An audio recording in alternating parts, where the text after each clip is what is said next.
Most Western governments criticize Sri Lanka because the Sri Lankan Foreign Ministry failed to project the reality of what happened in Sri Lanka.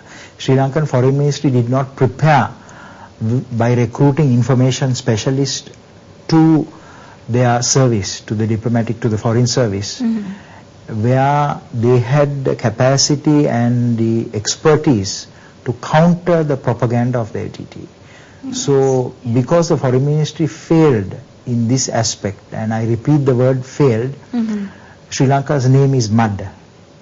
And although Sri Lanka was so successful in dismantling the LTT in Sri Lanka, the information that a very large number of civilians were killed, which is misinformation, the information that there were human rights violations, which is also misinformation, that image, Sri Lanka's image was tarnished. So the strategy to counter that is for Sri Lanka to rebut those State Department and those responsible for this? It has to be done by the Foreign Ministry. By the Foreign Ministry itself. In consultation with the Defense Ministry should do that. If you allow this propaganda to fester, people will start believing in it. I can tell you, having interviewed a number of people in the no-fire zone, that the number of civilian fatalities and casualties were much less compared to those civilians killed in Iraq and Afghanistan.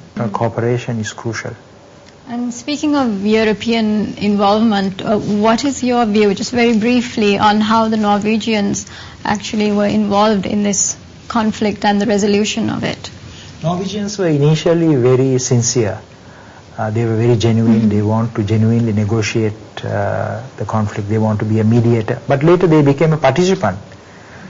Some Norwegian VIPs even received a medal, a gold medal from Prabhakaran. And then they kind of fell in love with Prabhakaran and with the LTT. It definitely seems so. I think that it is important for the Norwegians to take a step back and now be a good citizen, good international citizen, and work with Sri Lanka to develop Sri Lanka. And I must also share with you that Norway has become a very important safe haven for the LTT. Nediyawaran, who is heading the violent faction of the Tamil Tigers, who is advocating still the portrait of Prabhakaran, the tiger flag in an armed struggle, is operating from there. Norway should hand him over to Sri Lanka. It is the responsibility of Norway to do so.